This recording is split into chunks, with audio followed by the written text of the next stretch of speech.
Mga kapatid na kapulisan, kamusta naman kayo dyan? Okay pa ba kayo? Huwag kayong mag-alala, hindi kami magkukulo. Nais lang natin iparating ang ating sinahin sa ating presidente umot ng pagnanakaw at sa pagpaumot ng mga presidente at walang iba kung hindi si Marcos. Tandaan niyo mga kasamahan sa pulisan sa lahat na nangyayaring nakawan nilo pati ang mga pagsigaling na nakasado rin. Kaya dapat nilang ipinilin natin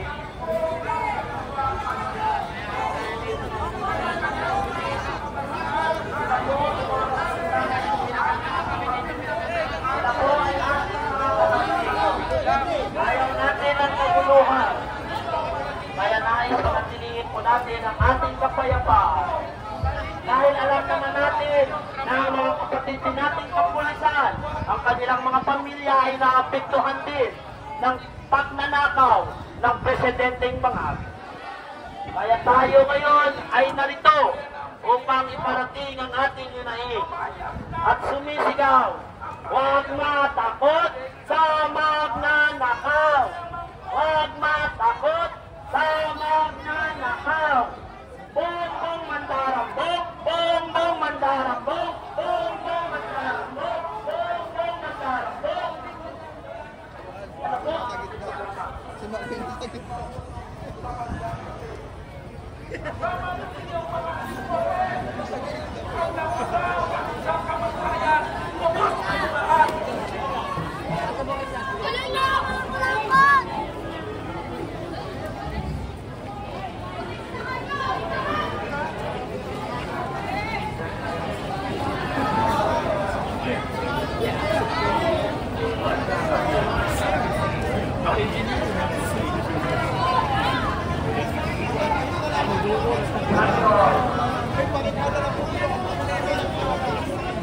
Kami po ay mapayapa at nakikiusap ng titinuyo sa inyo, mahal naming mga pulis.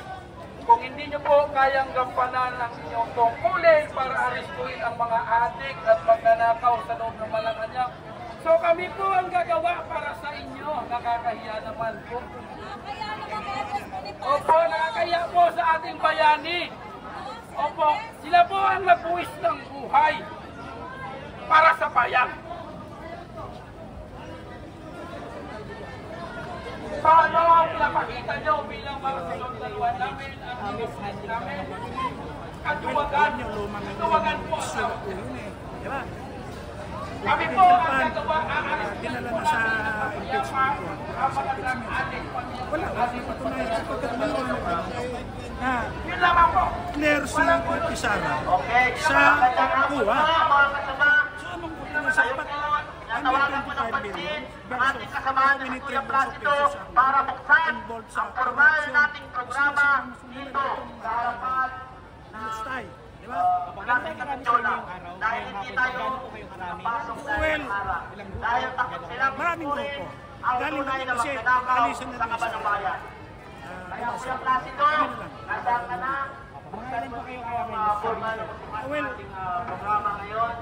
Kanina mga 7, 5, 7 libo. Ayun, medyo maliit na. Okay, Sino kami magtutulis? Anong pangalan mo po, sir? Jaime Miralles. Jaime Miralles. Double L.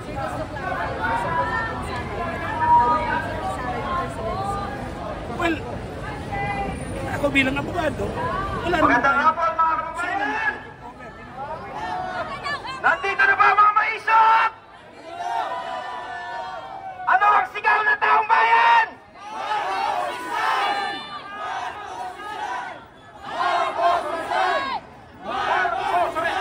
Magandang hapon, mga kababayan. Magandang hapon, mga kapatid nating kapulisan. Nandito po kami ngayong hapon upang malakas na isigaw na sa kabila ng pag-amin ni Senator Amy Marcos, ang presidente niyong sinusuportahan, ang presidente na binigyan natin ng pambihirang mandato, ay isa pa lang, Bangag!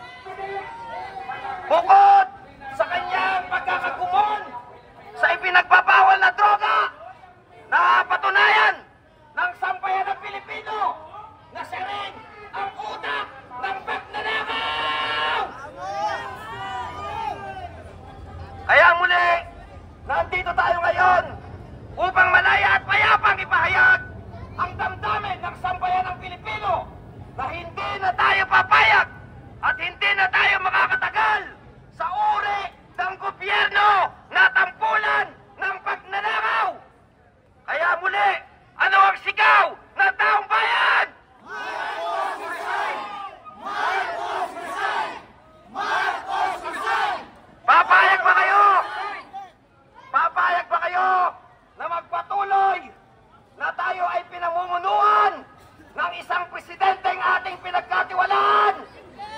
Hindi!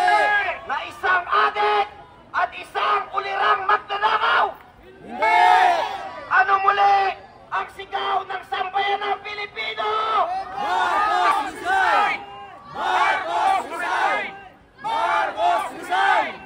Sa mga kapatid po natin, kapulisan, amin lamang pong ginagawa ang naayon sa aming karapatan sa ilalim ng ating konstitusyon na tayo ay malayang magpahayag. At nagpapasalamat po kami na nasa kabila po ng mga barikadang iyan ay nandiyan kayo upang magpanatili ng kaayusan at katahimikan sa pagdiriwang ngayon ng kaarawan ng ating totoo at tunay na bayani, God Andres Bonifacio.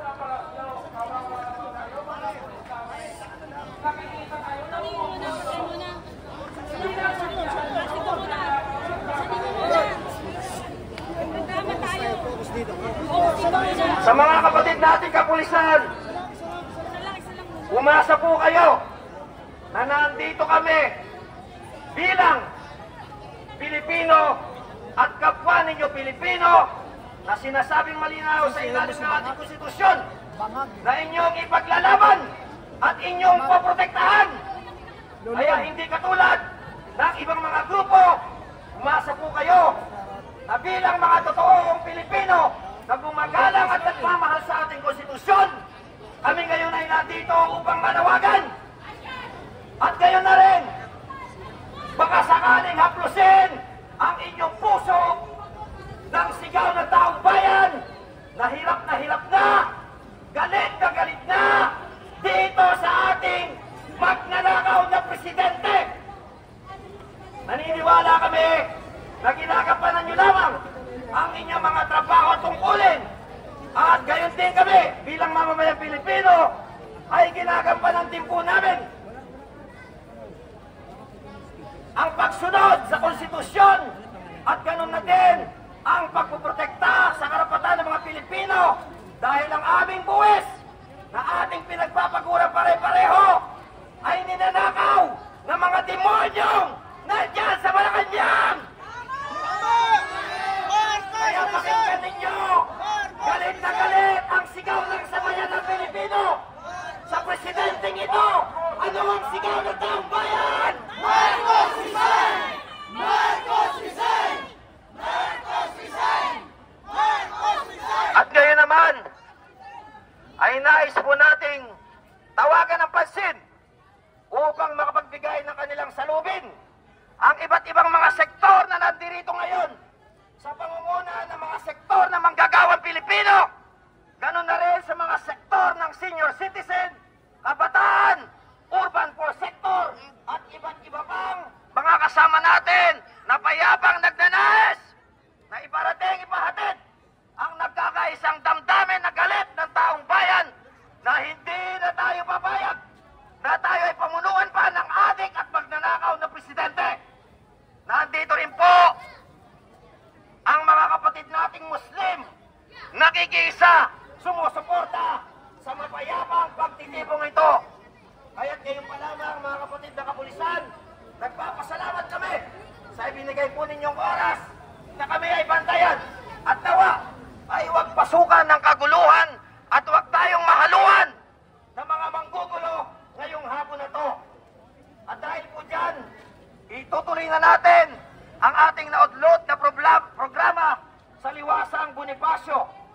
Kaya tinatawagan po natin ang pansin bilang paunang panalita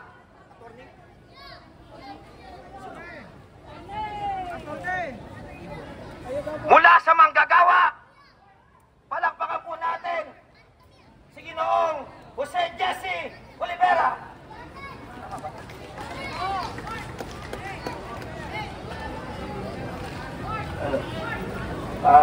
Una sa lahat, maraming salamat sa mga manggagawa na nandito ngayon, na sumama. At marami rin salamat doon sa manggagawa na medyo nalilito pa kung ano yung samahan nila. At dito naman sa ating mga kapulisan, marami rin salamat sa inyong lahat sa pagpatupad ng kaayusan sa rally ngayong araw na ito, kung saan ito ay karoon sa ating magiging na magkagawa Layo naman nun. Balik. Ay, baka hindi lang dito nakakayo. Mangyayari ito, i-play po nito. sa Luzon, Visayas at Mindanao. Laganap ngayon, hindi lang sa pagnanakaw, kung hindi tulisanta. Wala na maasahan ang taong bayan siguro. Kami, mga driver at konduktor, araw-araw na biktima sa kalsada. Bilang transport chairman ng drivers at konduktor, araw-araw na pinadaanan sa kalsada Luzon, Visayas at Mindanao dahil ang Petranco ang pinakamanayon ng biyahe sa lahat ng transport.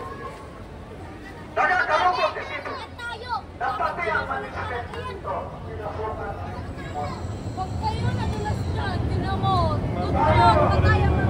ang gagawa. Wag, pagdadulas Tayo dapat masakit yan. Wala akong makirespeto nitong mga hayop na itong mga politiko. Bakit ganyo? Kahit itong mga pulis, manggagawa dito.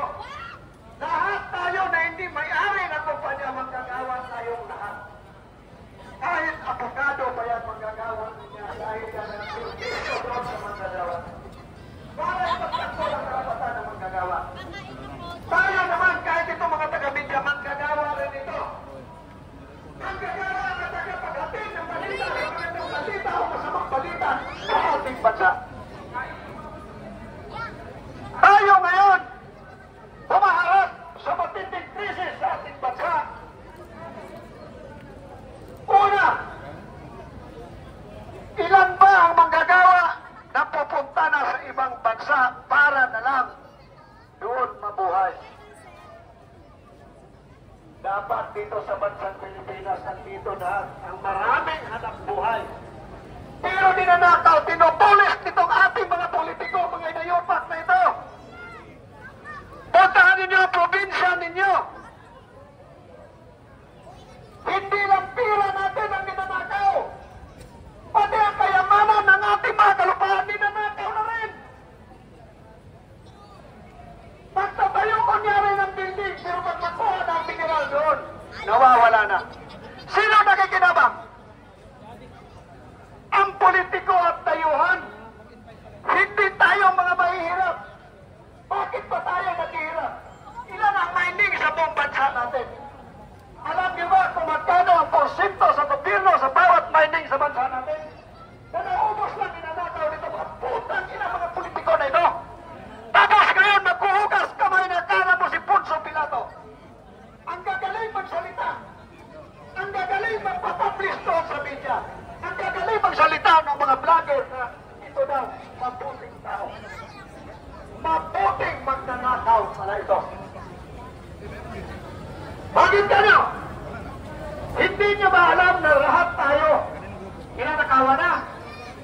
Hindi pa nakarating sa atin ang mga sweldo natin. Bawas na sa tax na nilulustay nilang lahat. Pero hanggang ngayon sa katagalan ng investigasyon sa Senado, sa Kongreso, ang mga maliliit pa lang, sap-sap pa lang ang nakukulong. Yung mga nakukulong na mga DPWS, hindi naman siguro ganun tayo kabubo. Accessories lang yan. Dahil itong mga pulis, alam nila yan. Accessories lang o driver. Bakit? Ginamit lang yan. Ang problema lang itong mga taong to, nagpagamit din. Nagpagamit din kapit sa patalim para di kumita ng paldo-paldo. Pero hindi nila alam, pagdating ng dulo, sila lang ang makukulong. Ligtas ang kanilang amo. Yun ang nangyayari ngayon. Iba-ibayin natin to ng todo. Bakit? Sinasabi na malinis daw ang budget natin noong 2025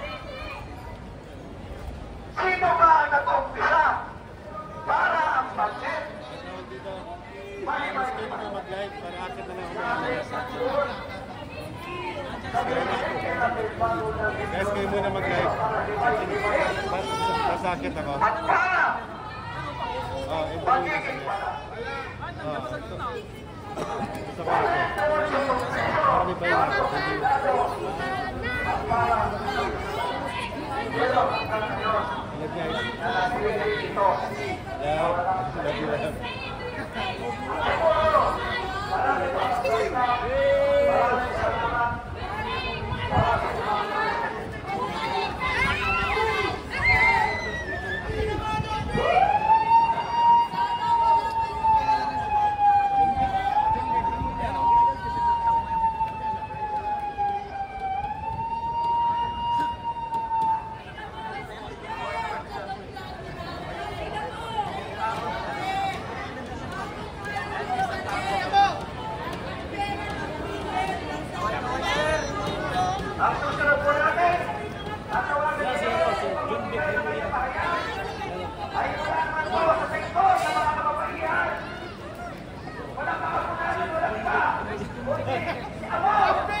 Hello guys.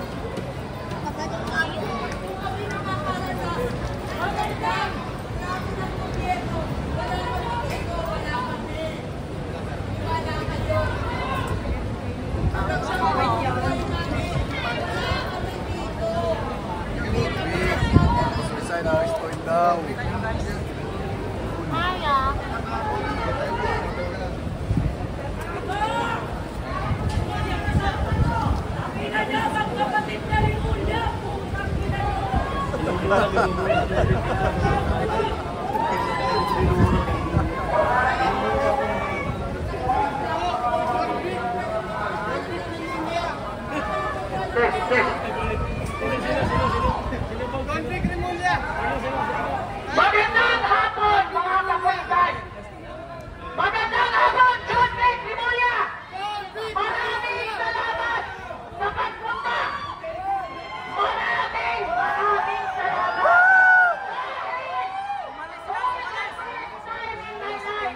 Nakakita ko ang person ng taong napakasama. Ako po si Amor Patrio, and I am representing the women of the Philippines. Ako po ay isang rape survivor ng isang drug addict. Kagaya ng pinoprotektahan nyo dyan sa Malacanang. Tinatanong ko ang ating mga kapulisan, paano nyo nakakateng protektahan ang isang drug addict na leader? Siya at ang mga kagaya niya kung bakit may isang ako at may linggo-linggo at milyon-milyong ako na nagsasuffer sa after-effect ng psychological trauma na dulot ng mga drug addict, mga lulong sa droga. Bakit nyo hinahayaan na matintukan ng mga magnanakaw at mga drug addict ang palasyo na para sana sa kakayan ng mga Pilipino? Iiwanan ko ang isang tanong sa inyo, hanggang kailan kayo susunod sa utos ng isang drug addict na leader? Matinig yun! May silbi at may value ang paninindigan at pagsisilbi nyo kung ang sinusunod nyo ay demonyo, magnanakaw at long-term drug user. Binibidyoan kami dito ni John Vic.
sa kanila.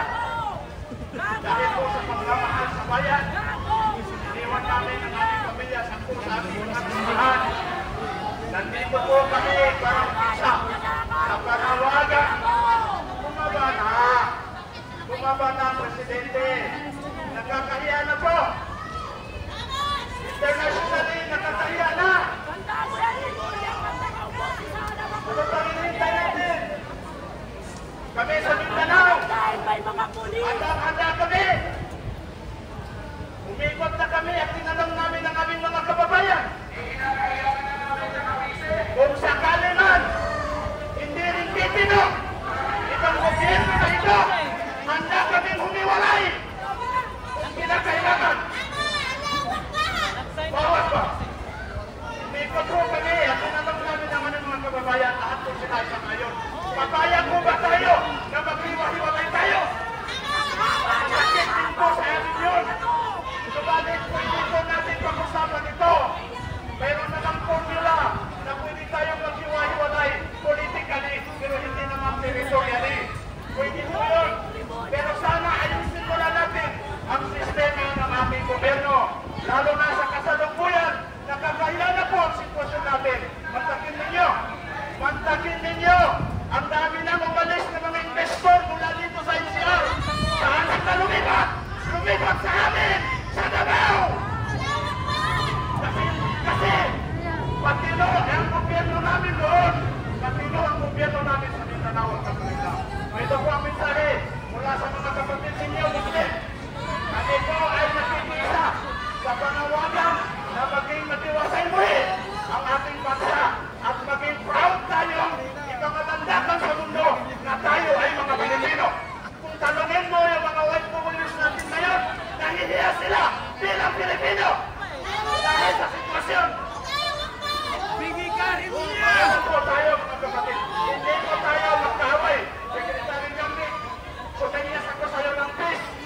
Sinalot mo ako ng peace. Magkakasama tayo dito. Magkakapatid tayo tayo dito. Pero kilala niyo kami. Kung sino kami mga taga Mindanao, mayroon kaming isang salita. Sana po, panalangin natin sa Diyos na magkakaisa tayo muli at gagabayan tayo muli. Mamulat yung mga leader natin, mamulat sila at sana po ay pupunta tayo sa isang direksyon na kung saan nagkakaisa po tayo. Tingnan ninyo yung ginawa dito sa atin ngayon. This is a classic example of oppression. Why? Wala ko kami dalang armas. Kundi mga placards lang, bakit ganito ang balikada?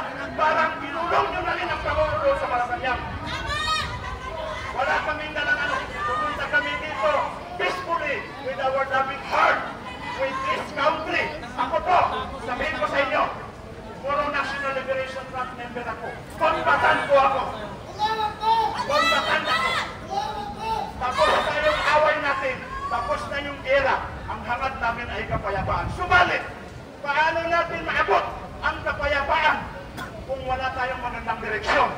Paano tayo magkakaroon ng magandang direksyon kung ang presidente natin may problema? Mga kapatid, sumisigaw man ako. Hindi po ako galit. Pinalabas ko lang ang aking salubin. Sayang naman yung binili ko ng ticket. Ang layo ng basiran, pumunta ako dito para lamang makilahok sa rally na ito. Alam ko, mayroong gantimpala mula sa Diyos na ibibigay sa akin sa kanilang buhay. Mga kapatid, huwag natin sayangin ang oras natin. Nagkakahiya na po ang isang Pilipinas sa international community. Huwag na tayo magkulang-kulakan. Magkulungan po tayo. Ulit, kami po ay nagpapasalamat sa kawalihan ng pulisya sa pamumuno ng Secretary of the LG, Sir John Vic Remulla. Salamat kami na ganito man ang ginawa ninyo, ang ginawa ng gobyerno sa atin. Hindi kayo yun. Masangkapan lang kayo mga kapatid. Ganito man ang ginawa. Pero tatanggapin pa po namin. Alam ko, tingnan nyo yung mga mukha ng mga pulis natin. Malungkot sila. Malungkot sila. Kasi sila, nadarama din nila, nakatamasa din nila kung ano yung sitwasyon natin ngayon mga kapatid. So, diyan na lang po. Maraming salamat at sa muli natin pagkikita inshallah. Secretary, mabuhay po kayo. Mabuhay po ang bansang Pilipinas. Mabuhay ka! Mabuhay ka!